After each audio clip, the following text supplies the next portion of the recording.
Alors bonjour. Alors on va faire aujourd'hui une introduction à la comptabilité analytique.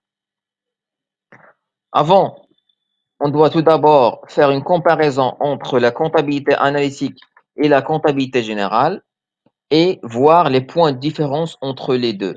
Alors on va commencer par la loi. La loi, tenir une comptabilité, c'est obligatoire, يعني مفروضة باش دير chaque entreprise مفروض عليها دير la comptabilité générale. أما la comptabilité analytique facultative غير مفروضة يعني ما مفروضاش على بالنسبه للونتربريز. لي فيزيون ولا لا فيزيون سي جلوبال يعني تعطيك واحد النظره عامه. اما لا كونتابيليتي اناليتيك il donne une vision détaillée يعني séparée et خاصه. Les règles à respecter, ce sont des règles normatives يعني par des lois مفروضين من الدوله يعني par des lois. اما les règles ce sont des règles souples يعني يمكن l'entreprise عندها الاختيار de fixer les règles librettes, les chefs d'entreprise. L'horizon, il se base sur le passé, il y a des informations passées, et la comptabilité analytique présent et futur, c'est-à-dire il permet de donner une vision l'horizon, le futur, anticiper les choses, pour anticiper les choses. Alors, pour concrétiser la différence mieux et comprendre les points de différence, on va voir l'exemple le CPC, CPC la comptabilité générale, il englobe l'ensemble des ventes et les produits, 600 000. Ou les charges, l'ensemble des charges, 400 000. Résultat, il calcule le résultat de 100 000, résultat positif, bénéficiaire. Mais la comptabilité analytique, qu'est-ce qu'on remarque? Il sépare les produits, les ventes d'IL A, les ventes d'IL B, ou les charges d'IL A, le produit A, les charges du produit B, et le résultat pour chaque produit. De façon, il va permettre au chef d'entreprise de remarquer qu'il y a le déficit le produit B et pour prendre une décision que soit de changer la stratégie ou là éliminer le produit B. هاد la possibilité ما تعطيهاش la comptabilité générale. علاش تعطي une vision générale ou le résultat global.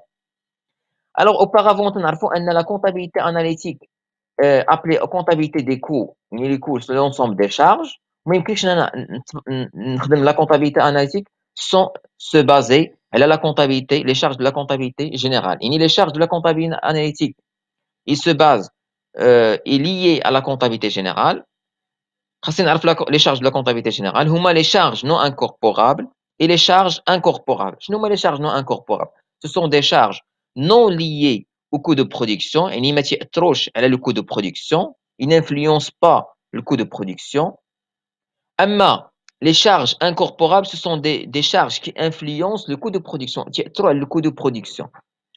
Les charges supplétives, ce sont des charges supplémentaires non prises en considération par la comptabilité générale. يعني ما خداتهمش بعين الاعتبار la comptabilité générale, تتاخدهم بعين الاعتبار la comptabilité analytique لأنه تأثروا على le coût de production.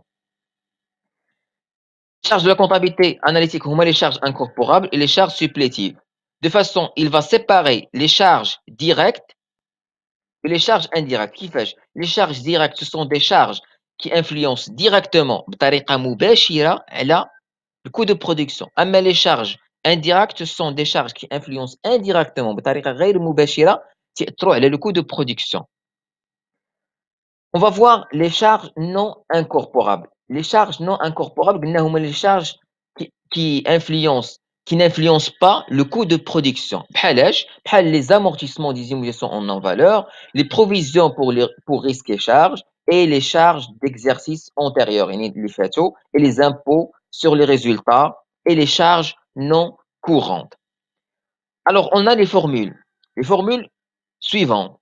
Les charges de la comptabilité générale, les charges non incorporables plus les charges incorporables. Supposons attaque les charges de la comptabilité générale, que les totalité des charges, 100 000, ou attaque les charges non incorporables, ou les charges incorporables. Automatiquement, on dire les charges de la comptabilité générale moins les charges non incorporables égale les charges incorporables. On vient remplacer les charges de la comptabilité analytique, les charges de la comptabilité analytique plus les charges supplétives. هذوما les formules تنستعملوا. يعني je remplace et les montants pour calculer واحد l'inconnu. بالنسبة les charges supplétives هما la rémunération théorique ديال les capitaux propres, la rémunération Pour la rémunération théorique des capitaux propres, c'est-à-dire que l'entreprise doit considérer avec le capital de l'entreprise بحال emprunt بحال مسلفاه.